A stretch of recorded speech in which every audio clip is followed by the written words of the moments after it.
Jamuna rail সেতু এখন পুরোপুরি প্রস্তুত। পৌষের মিষ্টি রোদের আলোয় ঝলমল করছে লালচে রঙের বিশাল এই সেতু।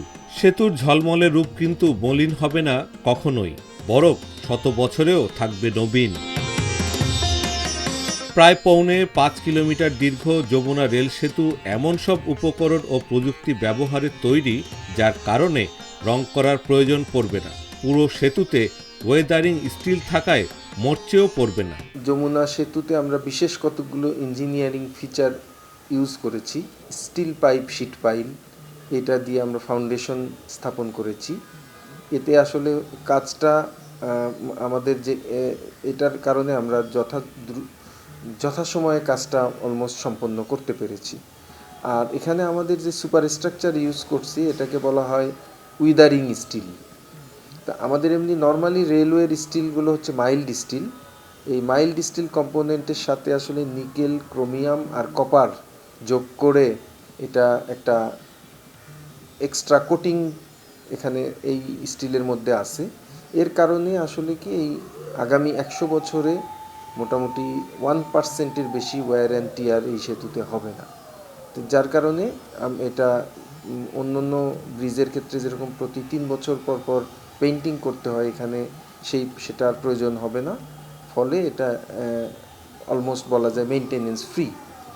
স্টিল পাইপ, শিট পাইল বা এসপিএসপি ফাউন্ডেশনে যমুনা রেল সেতু তৈরি। এজন্য সেতুতে কোনো স্লিপার নেই। স্লিপারের মাঝে পাথরের একটি টুকরোও থাকবে না। জাপানি এই প্রযুক্তিতে রেল লাইনগুলো ট্রেনের চাকার ঘর্ষণে ক্ষয়ে যাবে না। সব মিলিয়ে রক্ষণাবেক্ষণ খরচও বেশ কম।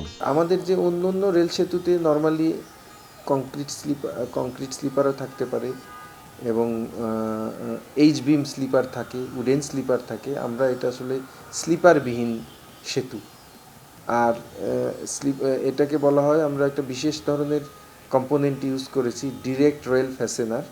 এই ডিরেক্ট রেল ফ্যাসেনারের মাধ্যমে আমরা রেল লাইন যেটা বলেন আপনারা, আমরা বলি ট্র্যাক, রেলওয়ে ট্র্যাক, এটা ডিরেক্ট রেল ফ্যাসেনারের মাধ্যমে ব্রিজ কম্পোনেন্টের সাথে অ্যাটাচ করা আছে, যার কারণে এখানে আমাদের অতিরিক্ত স্লিপারের প্রয়োজন নেই। দেশের বড় বড় সড়ক সেতুর মতো যমুনা রেল সেতুও অনেকটা ধনুকের মতো বাঁকা। পানি প্রবাহ ঠিক রাখতে পাশের সড়ক সেতুর সঙ্গে সামঞ্জস্য রেখেই এর ৫০টি পিয়ার বা খুঁটি যমুনা নদীর বুকে বসানো হয়েছে। সেতুগুলো বাঁকা রাখা হয় ড্রাইভারদের ভিউয়ের জন্য বেসিক্যালি।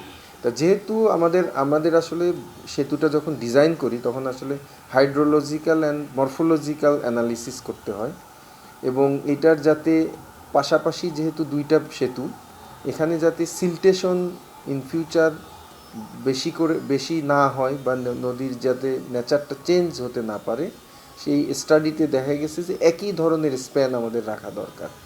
তো এই সেম স্প্যান মেনটেন করতে গিয়ে আসলে ঠিক সড়ক সেতুর মতো করেই আমরা এটার কার্ভেচার এবং স্প্যানের যে দূরত্ব, এটা নির্ধারণ করেছি। অত্যাধুনিক প্রযুক্তিতে নির্মিত যমুনা রেল সেতু টিকে থাকবে কমপক্ষে ১০০ বছর, আর ব্যয় হয়েছে ১৬,৭০০ কোটি টাকা।